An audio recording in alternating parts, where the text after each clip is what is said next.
Try this again and see if we can. We are trying to get to make sure that you are showing up. Okay. Yeah, I got enough light in there. Can you see me in there with the lights? Yep. Yeah, without a lot of light, a lot of Okay. times. We're live. Okay. Folks, we apologize for the technical difficulties. We are live now once again. Well, for the first time, I guess. Uh, we had a few technical problems. We were supposed to start the show at 8 o'clock, and we are just a little bit late. So we apologize for being tardy because I like to be on time when I say we're going to start something at a certain time. So, having said that, welcome to another episode of the Real Mike Pittman podcast. Joining me on the show today is a longtime friend, educator, entrepreneur, and all the above. His name is Dr. Paul Hudson. Paul is a retired business professor, and I wanted to invite Paul on the show to talk to us this evening about one of the things that are dear to my heart, and that's business.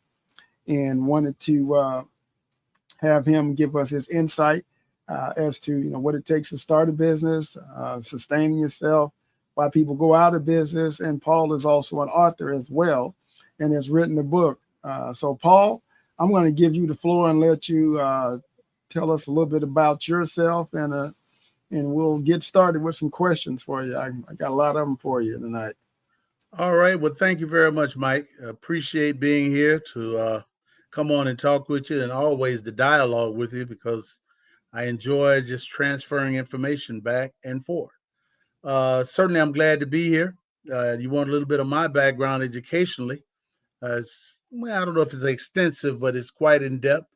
I started my first formal business training with a bachelor's of business administration at Western Michigan University in Kalamazoo, Michigan.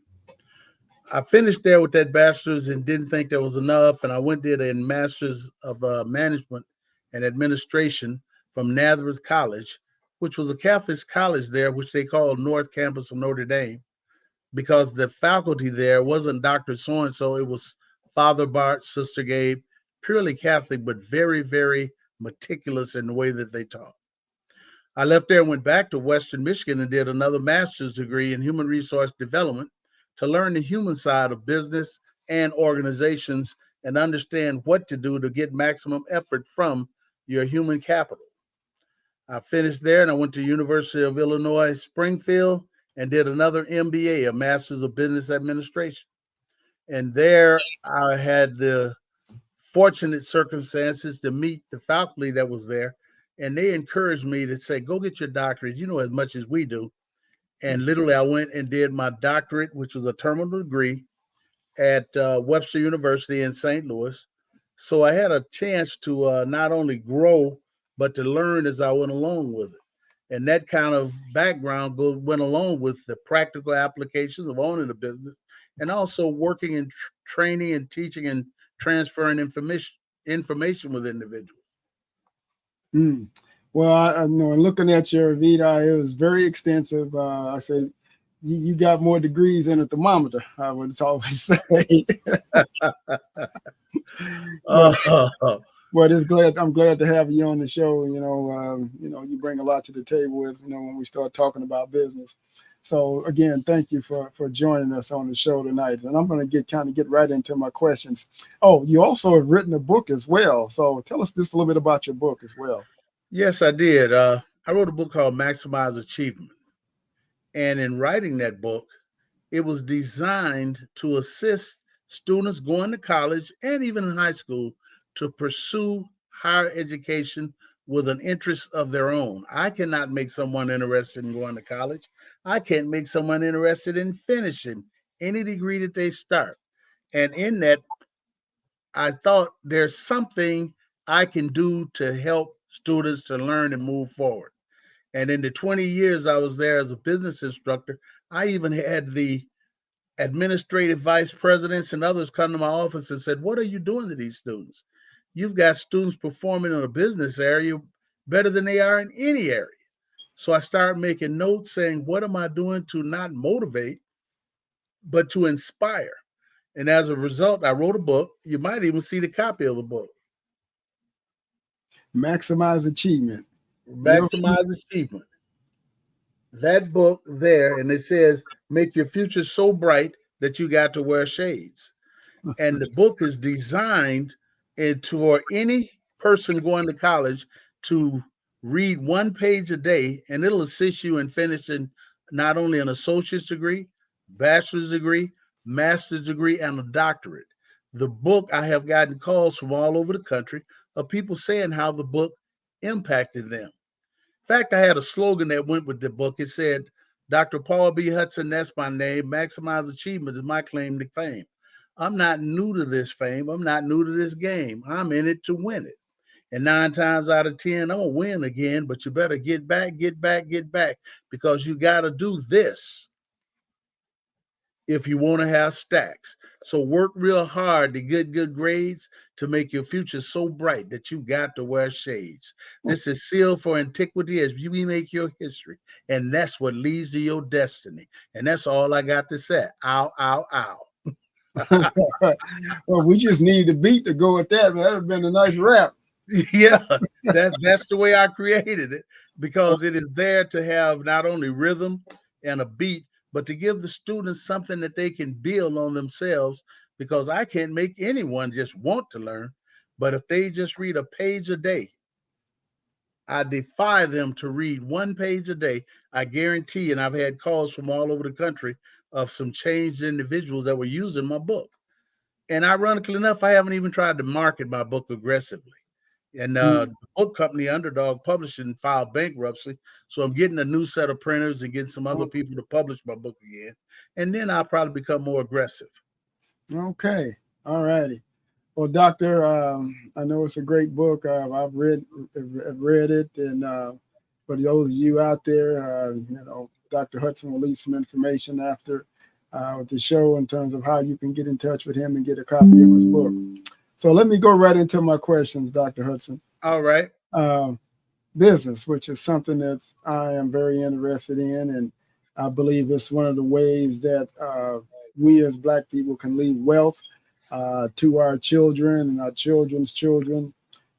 When in fact, as you do have a business, it can employ people, it can leave wealth, it can create jobs in the community. So I'm very cognizant of the benefits of owning a business. But kind of walk us through, I guess, if you will, business 101. I want to start a business, and I have an idea that I want to open up a retail store. Walk us through, for those of us that aren't familiar with business, in terms of, some of the steps that we should take before embarking on a venture such as that. So kind of walk us through from your perspective and your years of teaching, business classes. Okay, very good, Mike. In fact, as I didn't mention maybe here as I started, sometimes when I speak from the theoretical prospect of a business. Other times I speak on the practical side of the business. Then I'll combine both sometimes. But let me give an overview as he gave me that scenario there. A business person wanting to open a retail shop. First of all, understand what business is. Business is the organized efforts for individuals to produce and sell products and services to create a profit and meet society's needs. So the endeavor that he spoke of, if it's not going to be profitable, then you don't have a business. You could have a great hobby, but not be in business. Business is set of transaction and negotiation between parties. A lot of times people say, well, you know what business is? And then yeah, I know what it is. You ask them and they'll say, well, it's when you buy something. No, understand it's those activities between which you grow profitably. Person in business, when they would start, my first thing would be to start with yourself, you as an individual. Why do you want to pursue a certain activity? Not business, because we could all want business. We all want to hopefully make money. You're in business, really, even if you work your job. It's a new thing now developing. They call it intrapreneurship, not entrepreneurship. Business is entrepreneurship, but intrapreneurship is one of the newest things that's going, that intrapreneurship.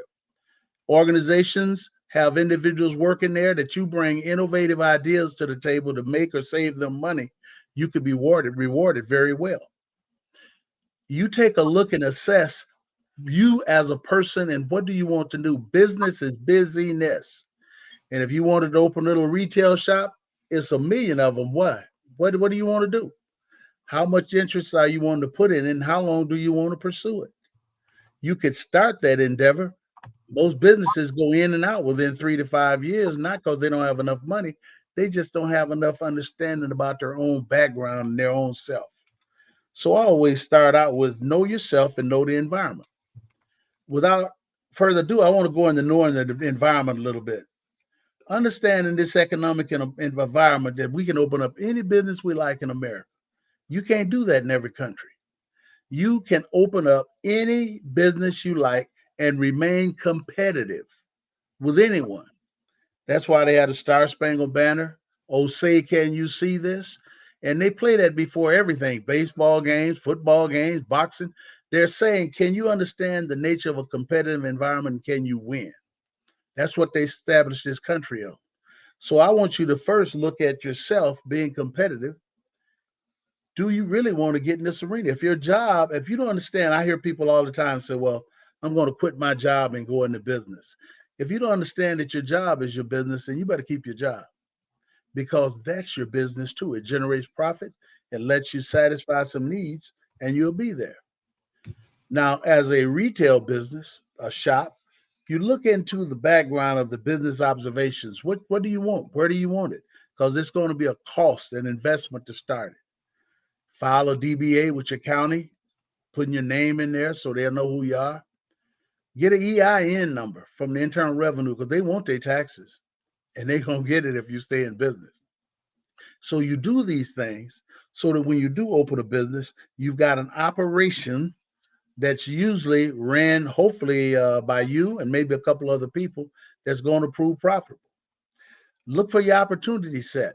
He said a retail business. I don't know if you're going to sell ink pens or if you're going to sell t-shirts or if you're going to sell whatever you could think that you want to sell. When you say retail, it's going to be an operation.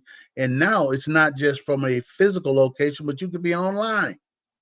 Maybe you've got an online. Well, who's going to know where to come get you and how to buy from you? How do they pay you? How do you get your money? Always look at the little tiny details. How am I going to be paid? And now, not only paid, am I going to be profitable with what I do? Profitable means all those monies you make beyond your expenses and cost of operations. That's having your profit. The amount of money a business earns above and beyond what it costs for you to run, including your salary. Make sure you put some of your own salary in there too, because sometimes you can work a business and work it for free, not make much money. Once you get your legal form of business started, you get your identity of what you're going to sell and how you're going to sell it, how you're going to offer it, and who is your customer. If you don't have a customer, you don't have business. I don't care what kind it is. Who is your customer? How are you going to contact that customer? How is that customer going to contact you? How are they going to learn about you? And don't say word of mouth. Word of mouth is the worst one they got in the world because you don't know what somebody's mouth going to say about you. You don't know what they're going to say and how they're going to say it.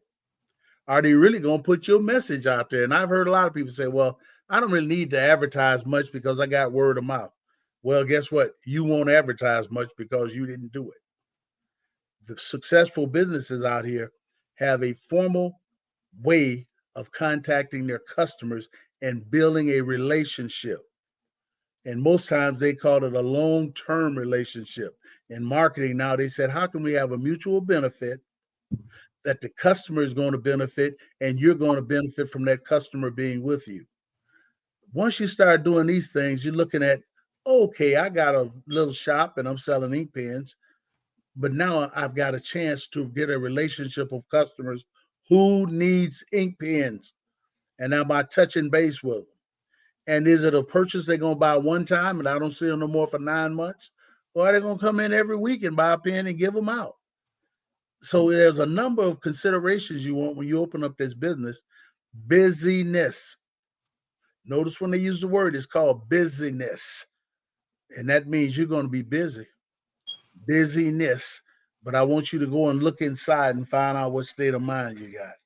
That's just a good little start, Mike. I didn't want to dominate the conversation there. No, that's fine. Talk to us about the importance of a business plan, because some of the things that you outline here are things that you would find in the business plan in terms of how to find out what your competitive advantage is, how to find out exactly how to set pricing in terms of what are you going to sell your product for, Okay, and some of the ways that that you can market your business. Just kind of walk us through that entire process from a business plan standpoint.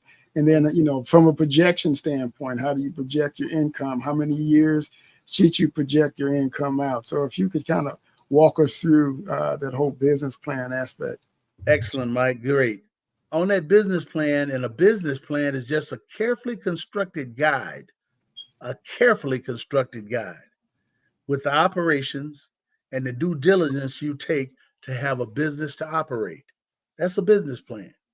Starting out from always the introduction of what your business is, and I always take it back to you as a person first, because you as a person is the part of that business, and the state of mind you got from a dream state to being enchanted, even a desperate state, determines how your plan is going to be when you have your business. Put an introduction together to say how you're going to say something about that business. What kind of company are you going to set up? He mentioned the marketing side, and how do you plan to forecast your business? Let's say you have no information about that industry. You say, I've never been in that business before. How do you forecast? That means go get some information. Do your leg work. The more leg work you do, the greater chance you have of being successful. Some people say, oh, they was really lucky. It's kind of funny how lucky you can get when you got information to know what to do. How do you forecast? I like it. He said 1 year, 2 year, 3 years. What do you do? Your customer might change between 1 year and three. You take a look when you lay this out, write it down. Okay, a business plan, a carefully constructed guide for a person wanting to start and operate and run a business. Write it down, every step, write it down, and then review, review, review. Once you take a look at this, then look at your investment finance. How much does it take for you to go into this business? Is it beyond your investment capacity? If you got a lot of money where you don't care how much you put in there, fine. But if you're limited with your financial consideration, don't let finance just stop you if you've got a good plan, a real good plan, because you may go out and try to find some investors that's willing to invest in you, and you will find there's not many of them out there, because the first thing they're going to take is risk. How do I know if I give you my money, you're going to be successful? So if you do approach someone about helping you to finance that business, make sure that you've got it already showing how you're going to pay them back. Believe it or not, they don't give a rat's nothing about what your business is. What they're going to have is, can you pay me back a certain amount of money with profitability over a certain period of time? Put that down and try to convince those individuals that you're not giving them fluff, that you got something that may happen. As we said, 3 out of 5 businesses go out of business within 5 years, because not they don't have a good business, but maybe their plan isn't very concise. How am I going to keep my marketing, and what is going to be my base of operations? Most businesses started real small. Every business you can point to, I don't care how large they are, started from very, very small. Walmart started from one little store. That gentleman didn't start open a big Walmart store and all of a sudden we see Walmart, Sam's Club, and everything else. He started from one little store, and it was a little store. In fact, they used to call him Ben Franklin. He Hmm. had a little Ben Franklin store, and he bragged about, I could really learn my customers so much that I'm going to make them and pay me to walk in my store. And Sam Walton, they said, are you crazy, Sam? He said, no, I'm going to make people pay me to just come in my store and shop. They said, well, we know the moonshine pretty good down there where you at, Sam. We know it's pretty good now. you, you must be having some pretty good down there. And certainly he He got to his goal. You cannot go in Sam's Club without buying a certificate to come in and buy. You can't go to the cash register without having yourself registered already where you purchased the certificate to buy in that store. See, he had a vision, a clear, compelling picture of the future, a vision that he could see it that nobody else could see. So if you got a business, you might be able to see it. No one else can see it. Write notes down so you can keep your vision and take your business to where you see it going on that day. And don't be afraid to change because change happens every day. And sometimes you got to respond to a change rather than simply go through the change. Hmm. Well, talk. You raise an interesting point when you talk about what are you going to sell your product for. Can you talk to us a little bit in terms of how you establish pricing? I talked to someone recently that opened up a business that's they're selling. I think it's a food item, and they say, "Well, my sandwich is like $8.50." I say, "Okay, well, how did you come to that conclusion that your sandwich should be $8.50? What is your cost?" And what is your profit on that? And they couldn't tell me. They just kind of threw a number out there. Well, that's what other people are selling them for. Well, other people's costs might not be the same as yours. So can you talk just a little bit about that in terms of how you establish price and what your and overhead and how you factor in the percentage of a profit you like to make? Excellent, Mike. I mean, absolutely excellent. That pricing strategy is part of what we call marketing.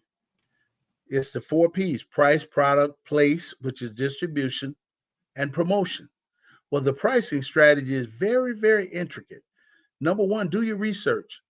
First of all, and Mike was actually very, very close to correct.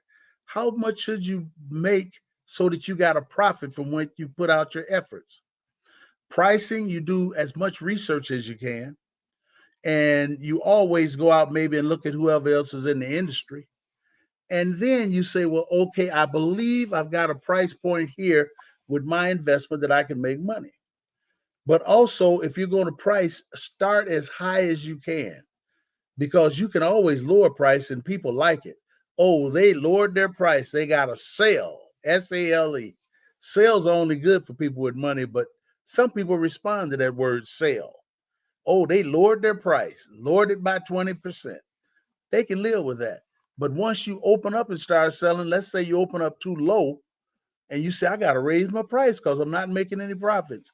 Now you got a disgruntled customer. They don't got too high. How do they know what too high is? Mhm. But if you raise your price, you got resistance. If you lower your price, you can reduce some resistance. But don't lower it too fast. Oh, they must not have a good product. There must be something wrong with their sandwich. They don't have enough bread on it. They done lowered the price. They done cut the meat back. I mean, the customer is very finicky. So when you set your pricing structure, before you ever put a price out there, sample that price. And as Mike stated, can you be profitable beyond that? Can you make some money? If you can't make money, then you might want to shift the business. But the sandwich business, you're competing with every food product that's out here, from a pizza to a sandwich to a meal at a open buffet restaurant. You're competing against the food industry. What's the price of food at this time? And then look at your supplier. Where are you going to get your supplies? How much does it cost? How long do it take for them to supply you? What if you open and everybody rush in, buy every sandwich you got? And you call the supplier, I need more meat, I need more bread, and they tell you, well, that'll be 2 weeks from now. Mhm. Now you got a disgruntled customer. He said it's 2 weeks. Well, now they're eating over somebody else's place. They may never come back to your place. So planning, planning all those activities that lead to goals. I keep using, like I said, as I'm talking to you, some is theoretical, some is applicable, and sometimes I try to tie the two together. Plan. How much do you need and when do you need it? That's what determines your price.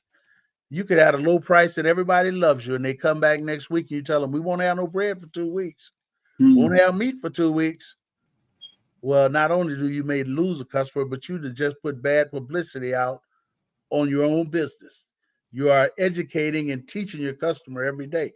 And you just taught them you don't have a good, what they call EOQ, economic ordering quantity. EOQ, you don't have a good way of planning how much you need, when you need it, so it can satisfy your customer. But always start with a price you can be profitable and start as high. That's called top down pricing. You want to top down your price because it's easy to lower it and keep people happy. But when you go to raising price, sometimes you got to justify that. And if you got a good business, so you can raise price if you can get your customer to buy into your justification. Hmm. Is your dispendable income? How much money do people have to buy what you got? How many people can buy it? I can sell Rolls Royces all day long, but I don't have many people can buy them. Sell Bentleys. Somebody else come by with a little Ford Fusion. They sell them all day. What is your pricing based upon what you perceive as your quality and your person willing to buy from you? Hmm. Can you talk to us about the difference between what is a gross profit and what is net profit? Excellent. I keep saying excellent, Mike, because you're addressing these issues that a lot of people don't really take a look at. Your gross profit is everything you bring through that door, everything you make, every dime, everything that comes in, and that's your gross. Gross always means total amount. In fact, gross, if you were ordering quantity, gross means 144. It's 12 dozen of whatever you're going to order. It's called a gross order. But your gross is everything you can make. Your net profit is when you take a look at what you made and then you start deducting my lights, my gas, my days of operation, my time I put in, my salaries of the people that work with me, my inventory costs. Inventory is whatever you got on that shelf you selling, and also spoilage. What if something spoils? What if something has to be thrown out? What do you have that you can use that and measure it in your net? Your net, as they used to say, is your bottom line. What's your bottom line? I don't care what your gross is because we can adjust that based on a lot of things. But your bottom line means when you get finished, I told you business is to organize efforts to produce and sell products and services for a profit.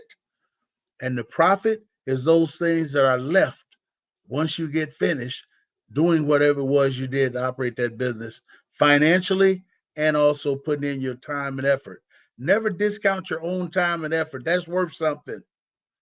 Your own time and effort. That's why I said literally, if you got a job, that's your business because you put your time in there, you put your effort in it.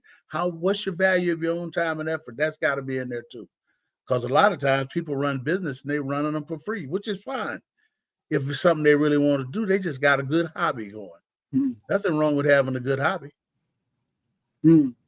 Uh, there are particular types of businesses, and I know you kind of touched on this just a little bit, maybe before we came on, but when you talked about, an online business versus a brick and mortar, could you speak to that in terms of what you feel in terms of this particular market era that we're in right now with the social media aspect and people having products that they can sell online and not have to have inventory versus having a retail operation, because Amazon and other online entities have really hurt a lot of retail businesses because of the fact that people don't have to leave their house and they can order whatever they want and have it, and sometimes as little as one day. So how can a person be competitive with that in terms of how do you establish whatever your competitive advantage is? What is it that you feel the person feels as a business that they can do better than anybody else? And what should be some of the things that a person looks for when they're trying to establish what they feel is their competitive advantage? Excellent, Mike. Competitive advantage. And I keep saying excellent because you're addressing issues that anybody considering a business should think of. Your competitive advantage means what can you do as well as anybody, but you don't have to be better, but can you do it as well as they can? And online versus storefront, when he said a storefront business being brick and mortar, when you walk through the door. Online business has really taken off now. Number one, because of the customers now in the palm of their hand, they carry something they can pick it up at any time and order, and also go through and pay for it and have it shipped to their house. Due to 2 years ago, we're in 2024. So 4 years ago with COVID, people quit going to the store almost. Businesses like Amazon and others that you could order online just flourished. They just flourished. And they thought it was because they were that good. Well, the customer learned to order online. The online business has been around since probably after the World War II in the 40s, when you could literally go to Sears. They used to call it Sears and Roebuck. It's Sears now. When you could go to Sears and notice Sears is almost out of business everywhere. But at one time, Sears had a catalog that said you could order anything you want out of this Sears catalog and we'll get it to you. If you go through a lot of houses in America, go down the street in a lot of cities, you will see houses that were built in 1940 to 1950. They were ordered out of the Sears catalog. So you could order everything. That literally was online business. They didn't just ship it to you overnight, but that's the way you go there, flip to the page and order. Well, that went pretty good. But online, with the advent of social media and interactive media, did very well since COVID. COVID in 2020, and everybody was ordering. And Amazon and everybody else did very well. But customers still are finicky. You got to touch, feel, and buy. Right now, they're buying online, but if you go check all of Amazon and the rest, they are slowing down. Their customer base is not growing like it was. Because yes, they made a lot of money, but look at the delivery services, the post office, the like Federal Express. He was one of the first ones. We can get it to you tomorrow or the day after, out of Memphis, Tennessee. And he started that business back when he did a paper in college, just like I was in college. And he got a D on a paper for central distribution. Remember, I told you in marketing, you got price, product, place, the distribution, the supply side of the business. Supply, how do I get it from me as a producer to the customer? He wrote a paper saying, if I had a place in the middle of the country, I could ship it all in there tonight. We could ship it out to all the locations the next day. And it worked pretty well. That was the advent of getting online. But if you go now and you check, Amazon and the rest are laying off people. And they've got some of the best technology for supply chain management. But why are they laying off people? Because they're finding that, yes, people are buying online, but it's shifting some.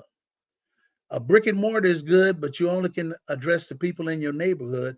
You want to address the world and go online and have a way for them to order it from you. But right now, there's so many scams going on.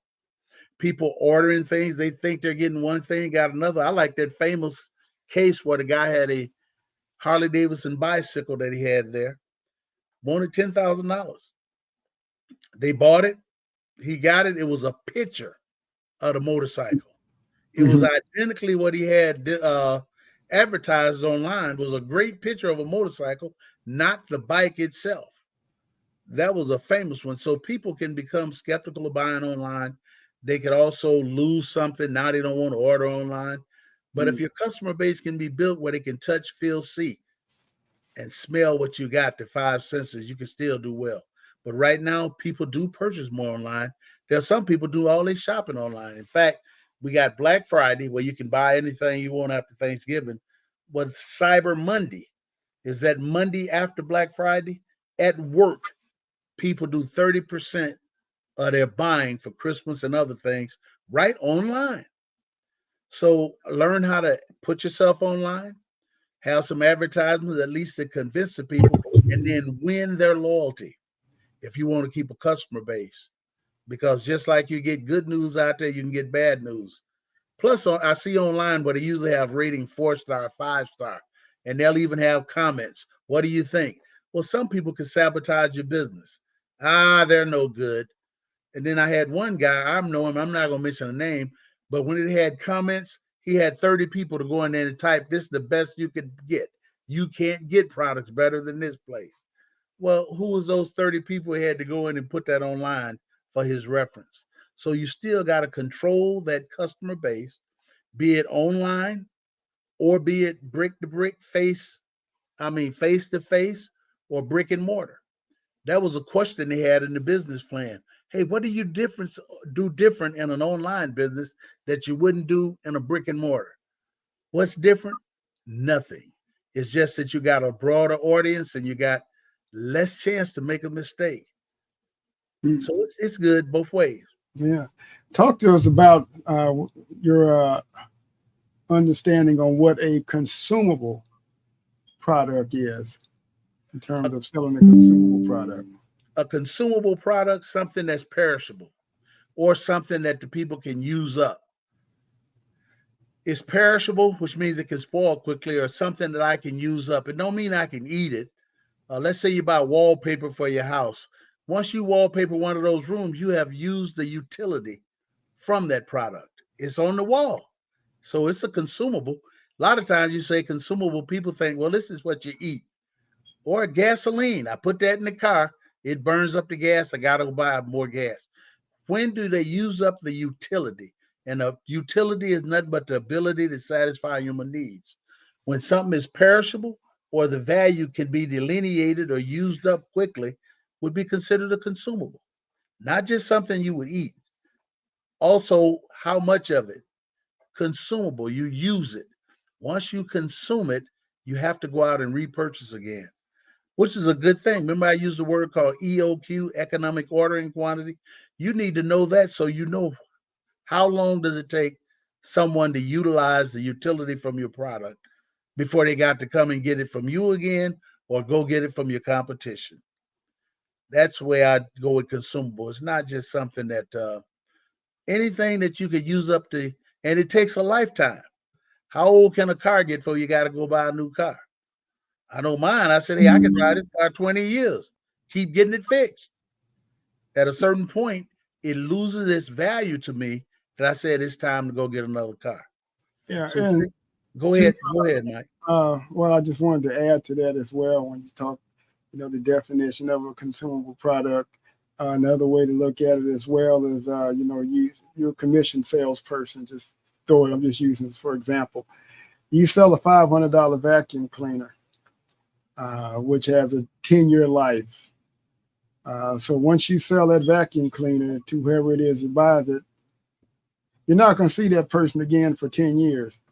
But if I sell the bags that vacuum cleaner needs, well, guess what? They're going to need those bags forever, forever, and ever until they buy a new vacuum cleaner. So that's kind of another way that I would look at a product that's consumable because I'm going to use it over and over and over and over and over again. So when you look at food, you can say that you're going to eat it over and over and over and over again.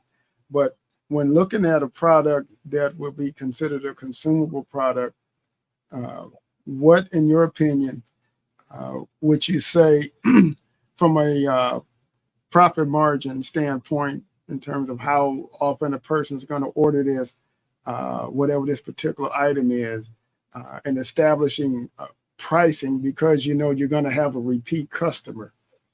They're going to be back to get more trash bags. I'm going to come back to get a more downy soap or more soap. Yeah, So I use the example of a car. Once you buy the car, you got to keep putting gas in it. The day you don't have money to buy gas, your car utility is gone. hmm, But also, to me, I like it. You said, "Hey, I'm selling a vacuum cleaner. I make my money off of it. It's $500, but once I sell it, they won't be back to buy another vacuum cleaner for 10 years." That's not a good salesperson because the good salesperson say, "Yes, they bought a vacuum cleaner, but they got a friend that needs one too. What's my referrals?" Guess what? They bought a vacuum cleaner. Now, when their friends see how clean their carpet is, they're going to want one. They bought a vacuum cleaner. I need to follow up on how effective my vacuum cleaner is because I'm going to sell another one. The low end of it is the bags at $5, $10 for bags. But my big money is selling that vacuum cleaner. Most salespeople don't understand their full market. How often does that salesperson go and review and follow up, follow up, follow up? When I did sales training, that was the one place that made the very good salesperson to the great salesperson. And a great get salesperson realized I didn't sell you a vacuum cleaner.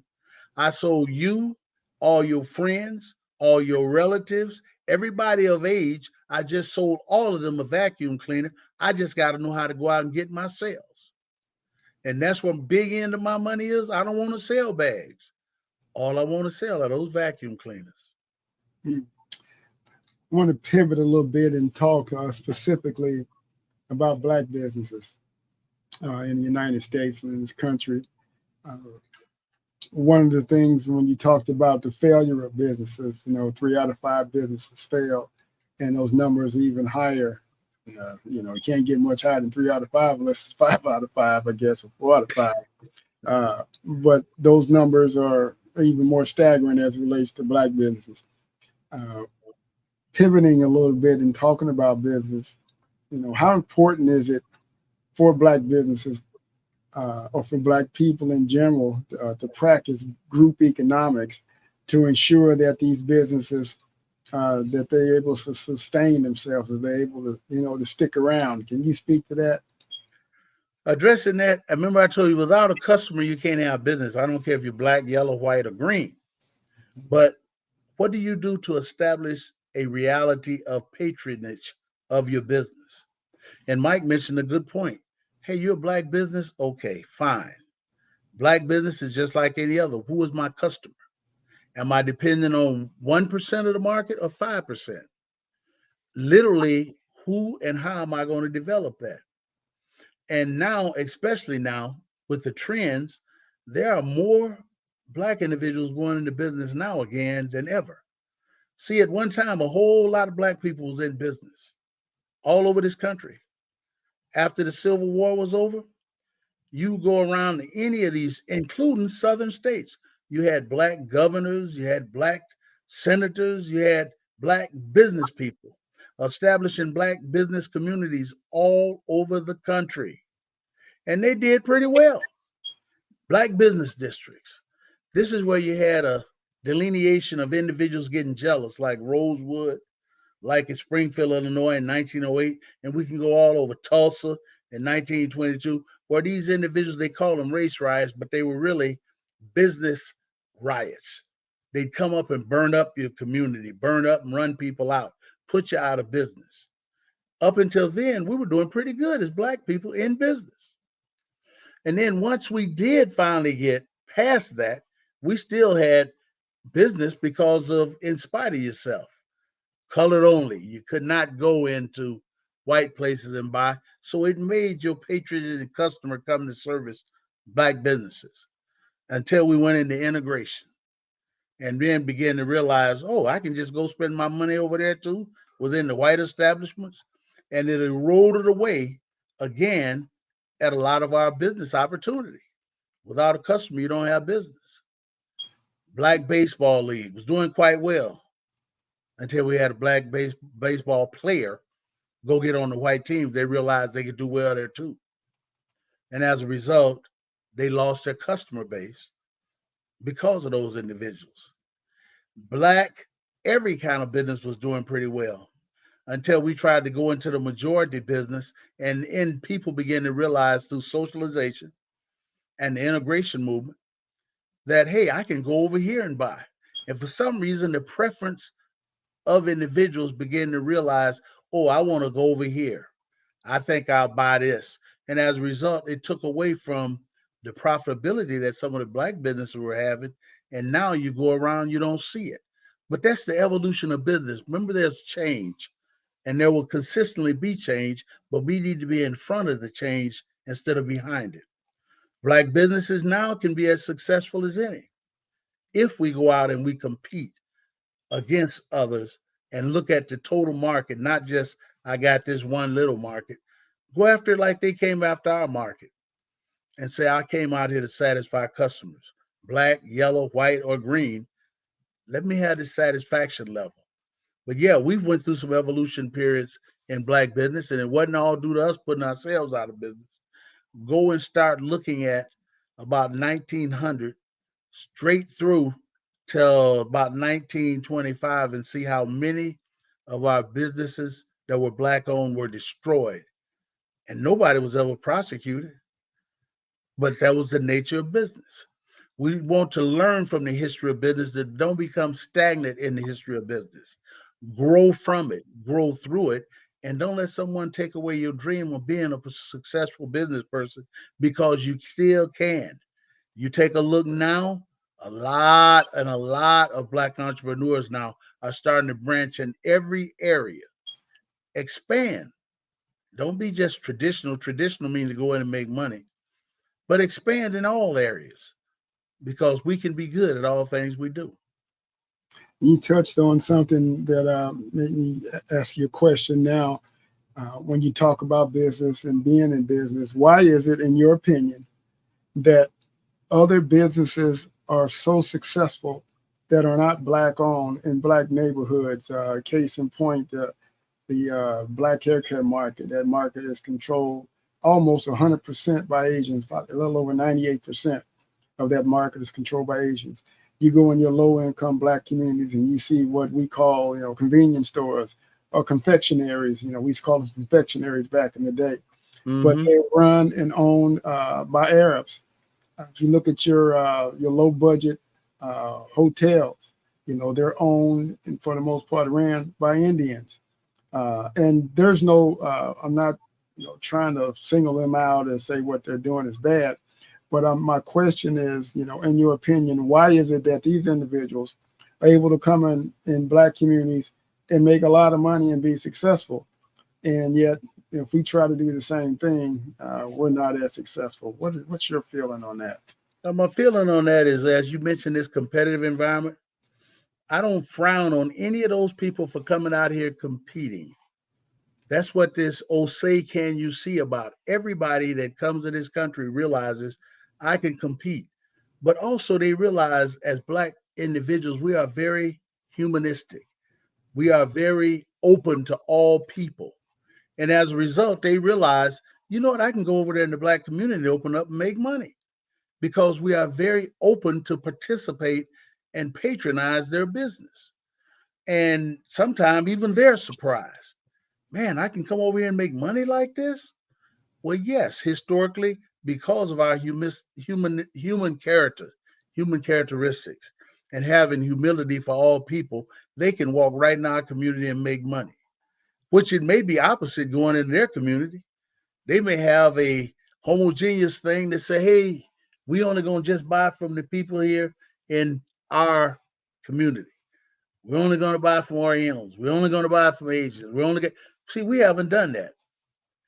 We feel that everybody is a human and that we can buy from anybody.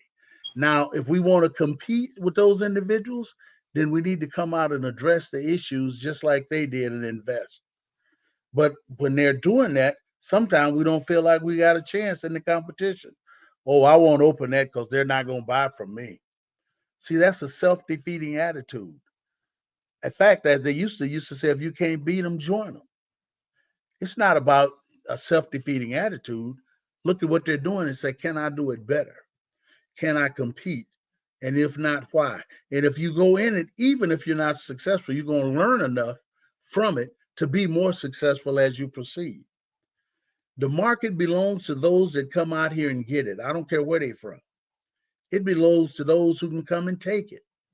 And they just happen to be able to come into our communities. When I say our, in Black uh, communities or in our shopping districts, and set up, because we're very humanistic and we'll buy from them. We don't go out and say, I'm not buying from you. And as a result, they've done well. Well, we need to understand, I can compete with you. I can do this, and believe it. And over the last probably 20, 25 years, some of us lost that operation and business of competitiveness, but it's coming back. If you look out there and see someone doing business, number one, if you don't want to compete head to head, become a partner. What's making them do it and do it well? Why can't you partner with them? Start looking for your own way to get in, looking for what you can do, and don't look at what they are doing, and see if you can be better at it and you can do it. The customer belongs to those that can keep them. So, very finicky customers.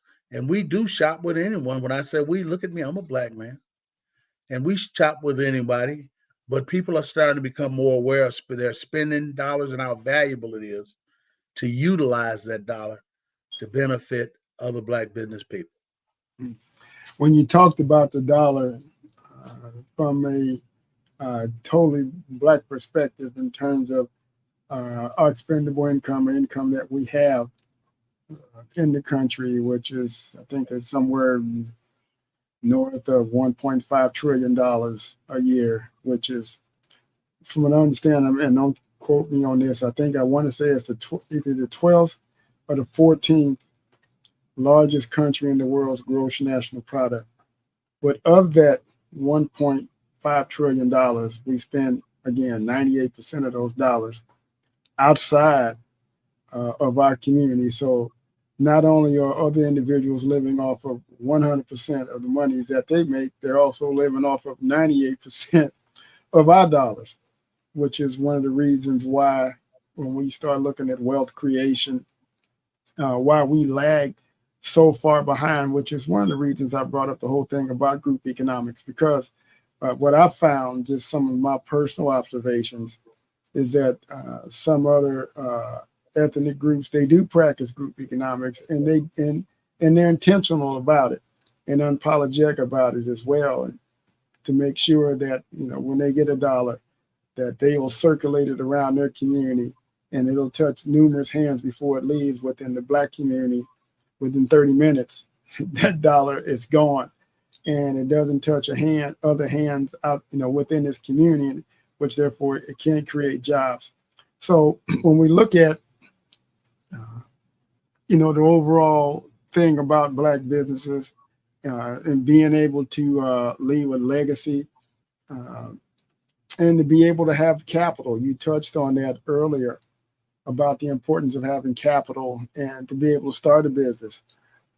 In your opinion, is it a good idea to get a bank loan to start a business, or should you look for private investors or family members that can, you know, help finance your dream? What, in your opinion, is the best way to finance a business? Very good, Mike. You had two good questions there. The one was intentional social socializing your business so that you spend your money only with certain groups. You answered your own question there, right? We should be more intentional how we spend our money. But second of all, the investment of going into business, should you go to a bank? Should you go to a private investor? Who should you go to? It doesn't matter.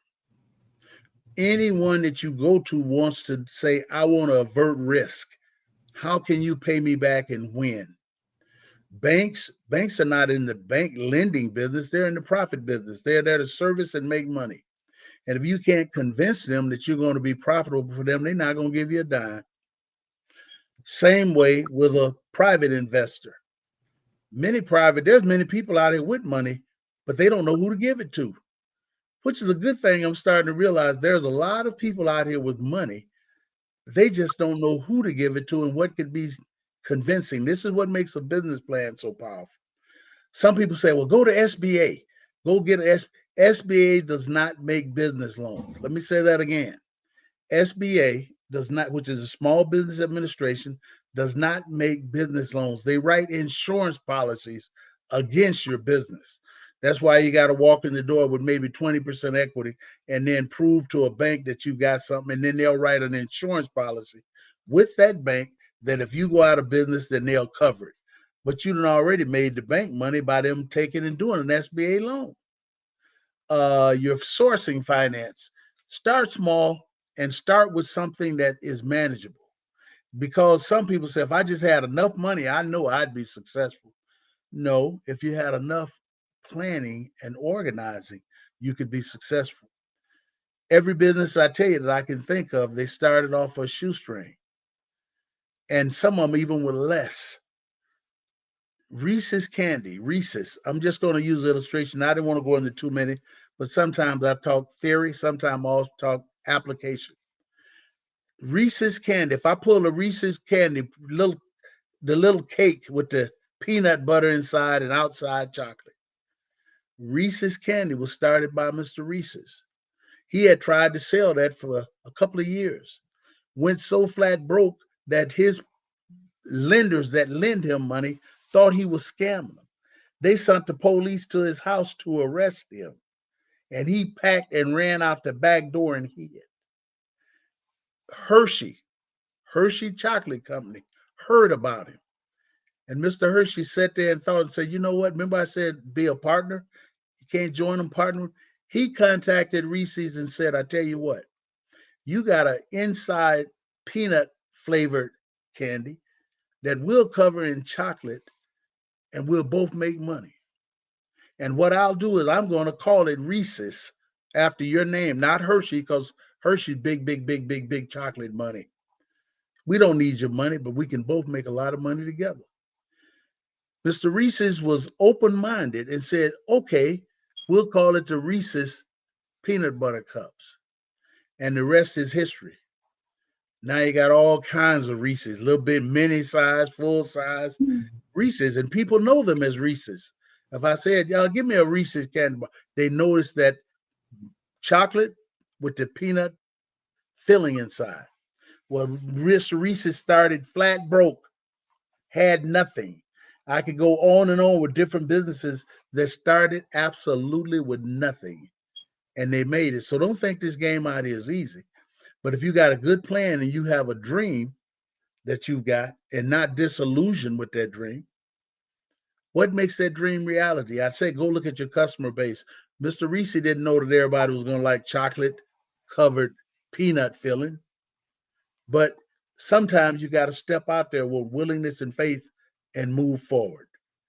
And if you need more money, then secure the money before you need it.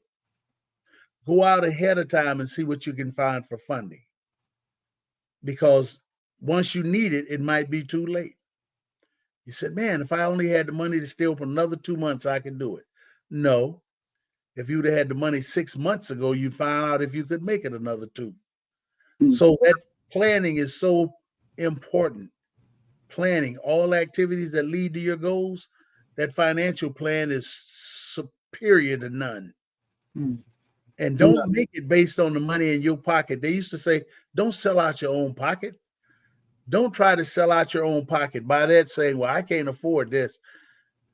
You might not be able to afford a car, don't mean you can't sell cars. Don't sell out of your own pocket. Sell out of your dream and set it up that way. And start in the beginning with your financial plan, not at the end. Some people say, well, they started that business on a shoestring. Well, a lot of them started with a lot less. I could go on and on with different ones that you'd be stunned. It's like the guy at Popeye's Chicken. They started out and he was down south doing pretty good. Popeyes. And then he seen a place that people were going to that they were buying chicken and it wasn't his place. In fact, now that place for some reason might be almost out of business. Trying to think of now, not Popeyes. Churches. Church's Chicken. He ended up buying like 120 Church's Chicken stores because he said, yeah, we're doing good with Popeyes. And we see that this chain is struggling and they're selling chicken like we are. We'll buy the Church's Chicken. We're going to make more money. He carried them on the road for about 5 or 6 years and had to say, I got to bail out of here because he hadn't planned on the debt that Church's Chicken brought on Popeyes. And as a result, hey, the rest is history. The Churches, and that was the guy that owned Popeyes that went and bought Church's because he knew we in the chicken business, it's going to be good. But the debt from Church's bogged him down so it almost put him out of business. Or you could start small. Kentucky Fried Chicken, the man started with some chicken fry pots.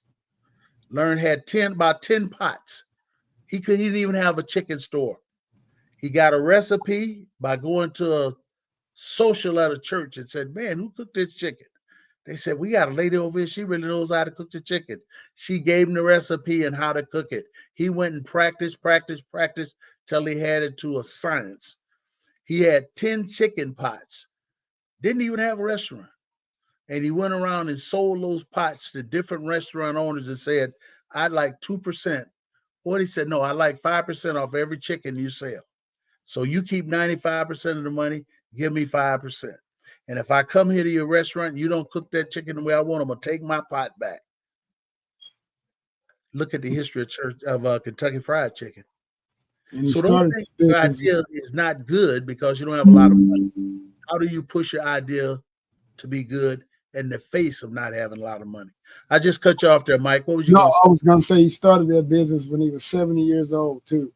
Yeah, Yeah. yes. We want to talk about, he was, when you look at his history, it's monumental. He had been in and out of business his whole life. He even started a business people don't talk about no more because we don't see a lot of them around this country. Howard Johnson. They were just starting to have cars on the highway where people could travel all around the country on freeways, not 4-lane highways, but 2-lane highways. You could jump on it and go anywhere around the country. And he had a little gas station and realized people would come and ask him, hey, we're going to the next town. Is it a place we can stop and eat? Or is it a place we can get some sleep?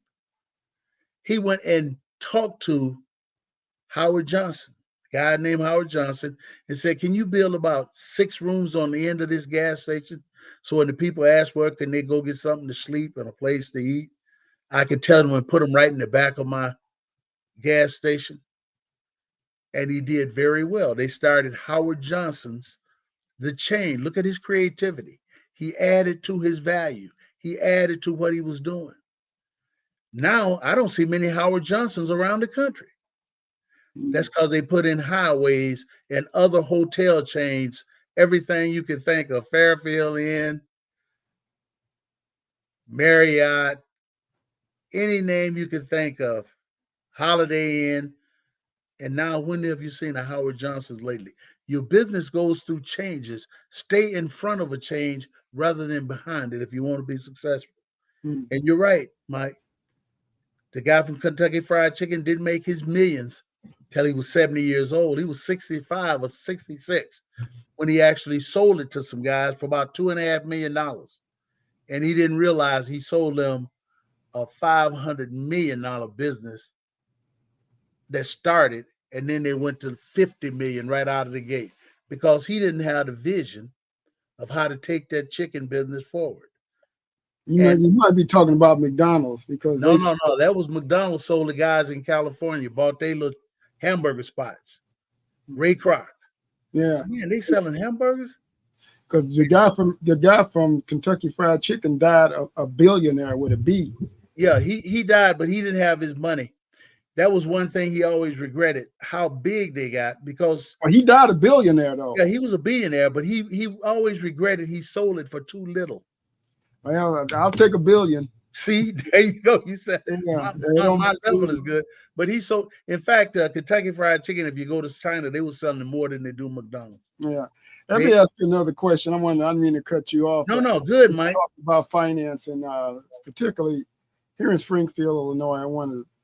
There was some legislation that was passed here in the city of Springfield by 2 aldermen here, and this is one of the most important legislations that I've seen out there in Springfield and throughout the country. Specifically, it was designed to help Black businesses, and I think it was put forth by Alderman Sean Gregory, and at the time it would have been Alderman Doris Turner, who is now State Senator Doris Turner.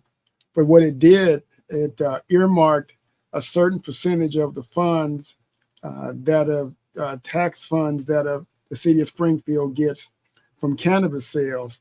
And those funds are basically earmarked, a certain percentage of those sales earmarked for a certain segment of the community in Springfield, which is predominantly the Black community. And there were a lot of Black businesses that have benefited as a result of those dollars. And the cannabis sales are still going through the roof. So it looks like there's going to be a pipeline of money.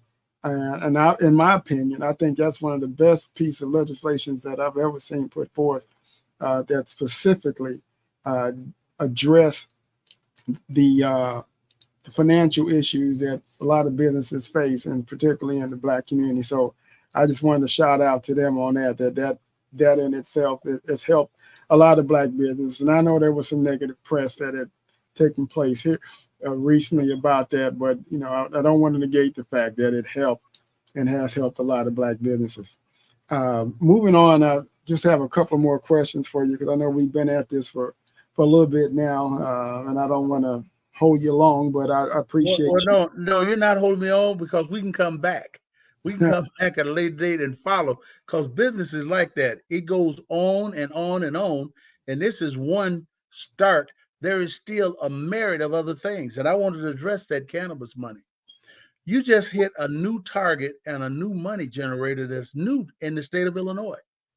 Medical marijuana, legal marijuana, and they got a portion of that money that individuals are supposed could get to help them in business. Who's putting a business plan together going after the money? See, now we got to drive that want and that need by a number of people here. And when I say here, Springfield, Illinois, I'm right here, that's going to go and say, I want some of this money and give them a business plan and try to get it. Because the money is there, don't mean that it's going to be available to you when you have nowhere going after it. Go find out what stipulations are needed to get this money. And it's a brand new business. Here is a business, like you said, Mike, brand new cannabis. The whole industry is steady growing. It looks like it's going to get bigger and bigger. Fine. If they've got monies that have been allocated for certain purposes, how much is it? And how do we get it? Start doing your research. Start following up, and let's get some individuals that have that mindset. I want to have my share of the pie. Okay, Mike. Good addressing that issue. Yeah. Just a couple more questions. Tell our viewers how they can get a copy of your book. Is it available right now for them to purchase? As a sale, no. I'm having a new printer that as we speak, the printer that I had in Indianapolis filed bankruptcy because I had people calling saying, I bought your book. I wasn't getting any royalties. Following up, that printing company is in bankrupt. I'll never get that money. Probably in the next, I don't know, 6 months, I will actually, I've got a printer now that will print. I'm getting quotes. So I'll actually go in maybe and start to market the book. Right now, I wasn't even marketing my book aggressively. I was saying, hey, I'm out of teaching, retired from the business. Let me just back off and regroup. Use my energies a little different way. In fact, my first thoughts were, well, I guess I'll stop and go play golf. I'll work in my yard. I'll play my saxophone. I'll go fish when I get ready.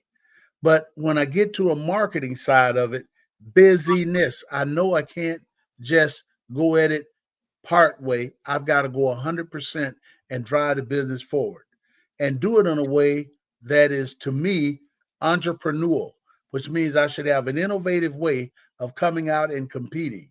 There's many people out here with books. Some of them probably as good as mine, if not better, but who's going to sell theirs and how are they going to sell it? That's my next thought, Mike. And that's why I don't want to aggressively have people pursuing this book. Not yet. Okay. Because timing is also instrumental in the key. And I don't want to have people ordering the books and I don't have them available. And I don't want to do my own one-on-one distribution. I want to set it up in a different distribution network than that. So until I figure that out or come out and address it properly, I don't want to taint the market. Understood. Or as a friend of mine says, overstood. So, Dr. Hudson, is there anything else that you like to talk about? Maybe a question I didn't ask you or something that you, a gem that you would like to leave with us? Okay, Mike, I told you so many things we could talk about, but maybe the next time we talk, let's talk about financial literacy. Let's talk about financial literacy. What does it take to have a financial plan at building wealth? And building wealth means credit. It means credit scores. It means once you got your access to capital, what do you do with it? All of us want to make money. All of us want to have it. What do we want to do with it? It's almost that you can utilize it when you know what to do with it. As my aunt used to say, it's no different than a dog on a haystack. He's standing on the stack of the hay, and every cow come in that room, he barks and run them away. He can't eat the hay. He don't realize the cows could come in and eat, and who knows, he could be eating cow steaks forever. But he runs them away because he don't realize the haystack he owns is very valuable in a certain way. And I think our financial literacy and understanding what little money we got is better to have because it can take us to bigger money. So maybe we'll get in and address some of that sometime too. Mm. Well, Dr. Hudson, thank you so much for agreeing to be on the show, and you did it on short notice. The purpose of my show is to highlight individuals and to talk about issues and things that can help the Black community. And I want to say specifically the Black community, but when I look at the communities that need the help the most, it is the Black community in the United States as it relates to health, finances, wealth. We're at the bottom, at the end, unfortunately, of a lot of this stuff. But we have some individuals coming forth that are, trying to move the needle, trying to move us in the positive direction, and I think that's a good thing. And I just want to be a conduit to be able to be used, to do that, because it's been something that's always been dear to my heart. Going back to days as when I was a Black Chamber of Commerce president, started for economic reasons to see exactly, let us know the power that we have, and unfortunately, the power that we yield in the United States is not a collective power. The things that I feel are our two most important elements of power is our money and our vote.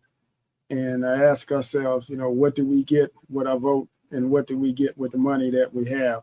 And then look at the condition that we're in this country, when there are individuals that have a lot less, but have came with a lot less, but have a lot more. But granted, other individuals, other nationalities that people point to and say they have established business, they've done this and that and the other, came here by choice, not by force. So I always want to make sure I put that out there when people try to make the comparison that where Asians are doing a lot better, Hispanics are doing a lot better, but they were never enslaved. And there are a lot of lasting effects of that, unfortunately. We're still overcoming it, and we have, come a long way.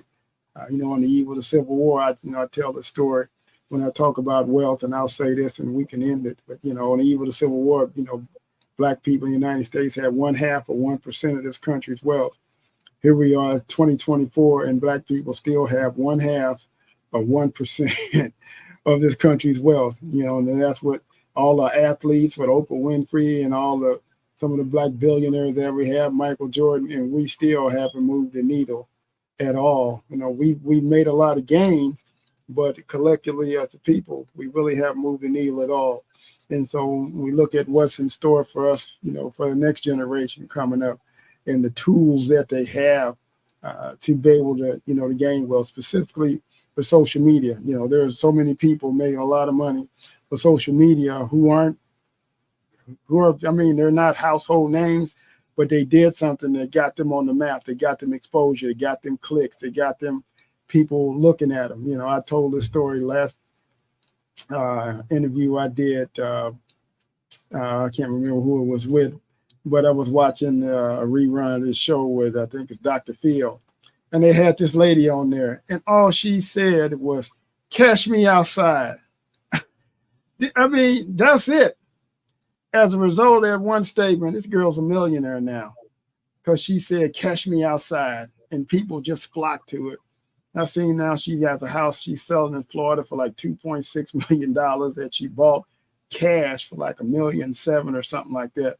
So I guess I said that to say this, we're living in an age and a time now where the access to be able to be a millionaire or to create wealth, it's so much greater, because now you can do it at the drop of a dime and not build something for so many years or whatever, but you can still take those dollars and reinvest them back within our communities that really need them.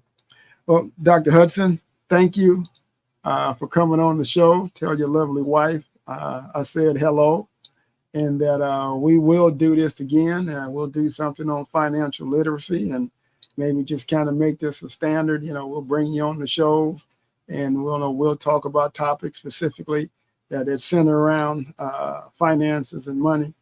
And hopefully we'll be able to enlighten our listeners and viewers to make them get up and go be somebody.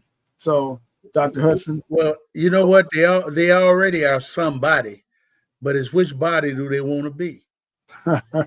See, they're already somebody. In fact, they just had the Michigan football team on. They won a national championship. And I like when the coach said, "Who can have it better than us?" Hmm. Nobody. Hmm. The Hmm. difference between somebody and nobody is what we want to talk about as we go forward. And this is just our first time coming on, but we'll continue. But you hit a good one there. These people that happenstance, because they went worldwide, which is social media, which means that 7 billion people is your marketplace, give you a wider customer base. And now even the social media will pay you. They call them influencers or people that get notoriety. So we got a lot of different little topics and things we want to talk about. And certainly like to move and just keep a record of this one. And even over time, ask your listening audience some questions they've got so we can address those issues. I don't have all the answers. I don't have all the money. I'm not poor. I mean, I can go and get a loaf of bread if I need it. Hmm. I can pay my bills, the light bills when I want to pay it. But certainly, from what I've learned in this business game, as they used to tell me in class a lot as I went through these business classes, business is not the best game in town. It's the only game in town. Hmm. And on that note, we can end this conversation. Oh, last question. I think I've asked some of my other guests this when I asked them, can you name for me yourself 5 Black individuals in the United States that you consider to be influential? And number one, they cannot be a politician or they cannot be an athlete. Can't be a politician or an athlete in terms of them being influential. Yes. Well, I know a couple of them, Give me like 5. Mays Printing out of Detroit, Michigan, the biggest printer they got over there, Okay. black printer. Who's the individual? Uh, his name is from Mays. His dad owned it, Carlton Mays, and now James Mays is his son. So, James Mays, and what are they? What is he? Mays. He's a printer. He What prints books. and what makes him influential? What makes him influential? Because the people that follow him in terms of in that area, he has not only political clout, but people listen to him. Plus, he has the financial wherewithal. That makes him influential. Alan Young from Young and Associates is an accounting firm there out of Detroit. He has 22 accountants that works in his firm, one of the largest black accounting firms in the business. At Young and Associates, Alan Young. I've been knowing him a long time. So people like them, and no, they aren't athletes. They are not movie stars, I guess, but these are some very influential individuals with money.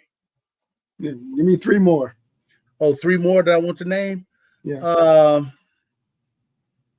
Let's see who I want to name. And when you say that, I want to know who got political influence, not just money. But when I said political influence, they also command an audience. Um, Probably, let's see, that they would also have political influence. Because I'm trying to connect the two. Leave the politics out of it because when you say political influence, that's a divisive thing, in my opinion. When you say, Okay.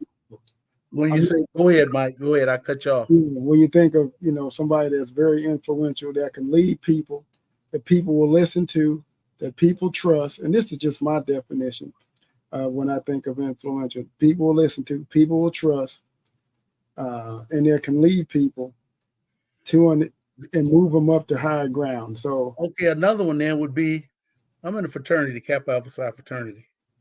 We got thousands of Kappa men around this country. Our Grand Pole Mark McMichaels, he is the new Grand Pole Mark.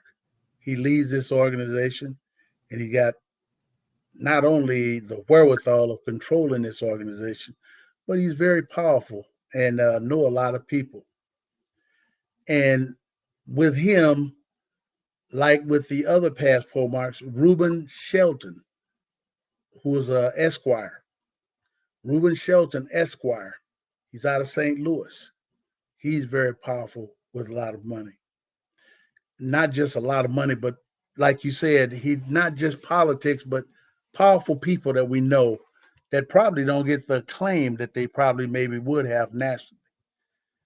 And then also maybe let's see if I go with someone else there within that realm.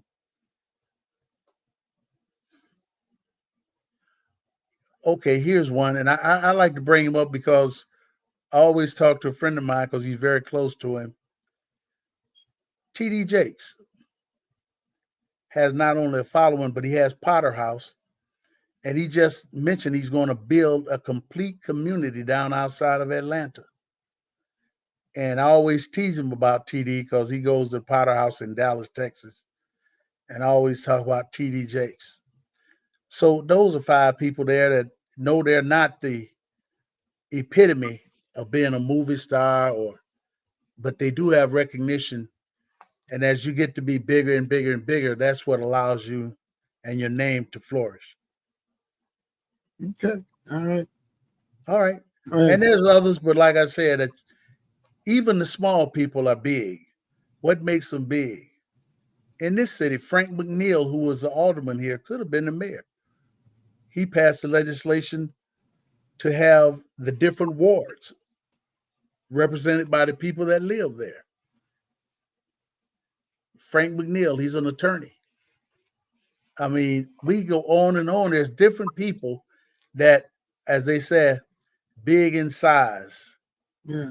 Or I should say small in size, but big otherwise. How is that? Right. And the question was that who you consider to be influential, not so much what others. So those are your 5. Are different ones. And I mean, if I sat here, we could probably still just go around and around in different ones, because really there's a lot of people right now making moves, and it's perfect. It's time for this, and it's time for this change. We'll take a look, but let's go ahead and bring this one to a close. Because I said, when you get to business, I get excited, and we can talk about this all night and different topics. You know that. Right. But we'll come back. This is part 1. Let's get them back to part 2. All righty. Well, Doctor, thank you once again. And I know it's getting late, and you agreed to come on in short notice, and I do appreciate that. And we will do this again. For our listeners that are out there, we have a YouTube channel, YouTube at The Real Mike Pittman. Subscribe to our channel. Check out our website at therealmikepittman.com. Go and subscribe to our website. And as is that at Gmail? No, The Real Mike website. Is this my website? Therealmikepittman.com. The website, The Real Mike Pittman. All right, got it. And our YouTube channel is at YouTube at The Real Mike Pittman. So subscribe to us.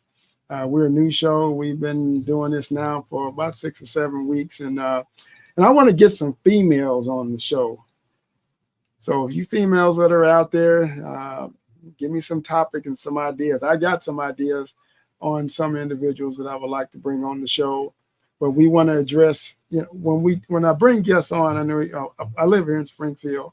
But I don't want our show just to be centered around Springfield, because I want to be able to reach people all over. And we get a lot of people from all throughout the United States that watch the show, that talk about it, and because I believe this is something that can be beneficial.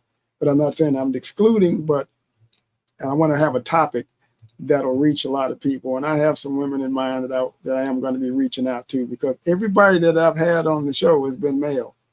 And I have tried to reach out to some females, so that a couple that I have reached out to that I have not been successful in getting them on yet. But I do want to bring some females on so we can get a female's perspective on things, because all we're hearing is from what the fellas saying right now, and they're saying a lot, but I cannot leave the sisters out. So Doctor, thank you, and we'll do this again. So all right, you're welcome, Mike.